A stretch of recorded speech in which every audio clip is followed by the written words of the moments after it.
Last Shot was the first Star Wars book I've read in years. I read a fair amount when I was younger, like Heir to the Empire, that 1979 Han Solo's Revenge book by Brian Daley, the novelization of The Phantom Menace, Shadows of the Empire, and a few more. I read those in middle school. I'm 32 now, so it's been a very long time.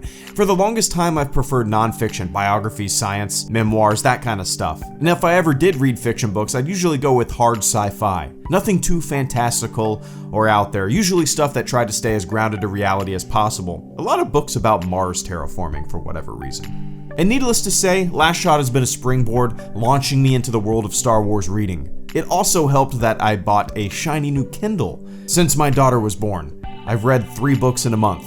It's easily a new record for this dumbass. This review will not have any spoilers.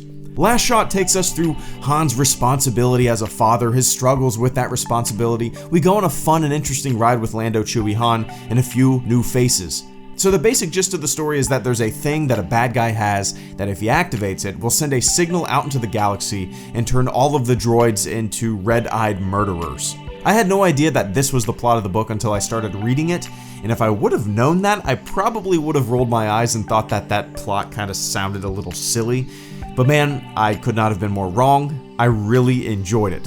The main bad guy is fun. The way he talks about the rise of the machines and how much more advanced and evolved droids are compared to organics, as he calls them, is pretty fantastic. His deception is interesting. He's a fun character, seems to be a little mentally deranged. Last Shot primarily takes place after Return of the Jedi and before The Force Awakens. In this period, we see Leia and Han's relationship, a young Ben Solo, and an older, smitten Lando. But the book goes back in time quite a bit, bridging the now to the then, making everything make sense in the end with the way the timelines come together.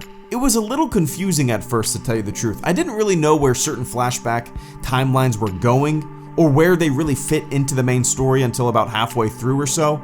That's really my only complaint with the book, is that oftentimes the chapters were incredibly short, and the timeline then bounced all over the place, making me have to kind of recalibrate and remember the other stuff from the other timelines, bouncing all over the place. Does that make sense? You'll be reading about the now, and then go 10 years back, and then jump back to the now, and then 4 years back, and then back to 10 years back, and have to remember what was going on. Maybe it's just me and my dumb brain, but I had a hard time sometimes remembering exactly what was going on when we revisited certain timelines.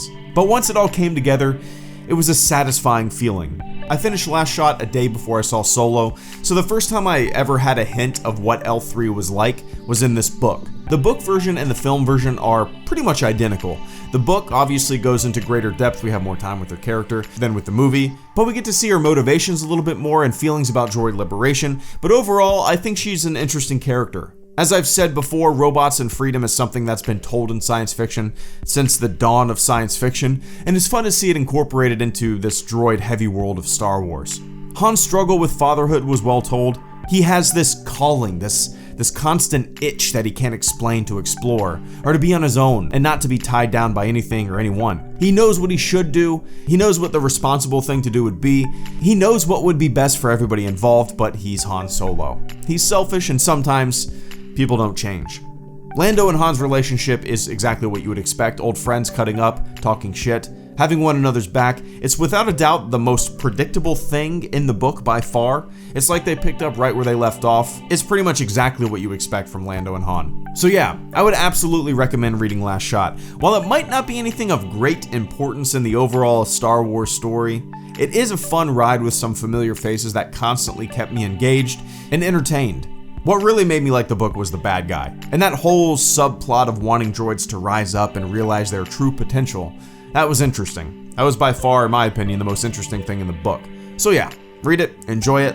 Right now, I'm going to buy Thrawn on my Kindle and get started reading that. HelloGreedo, out.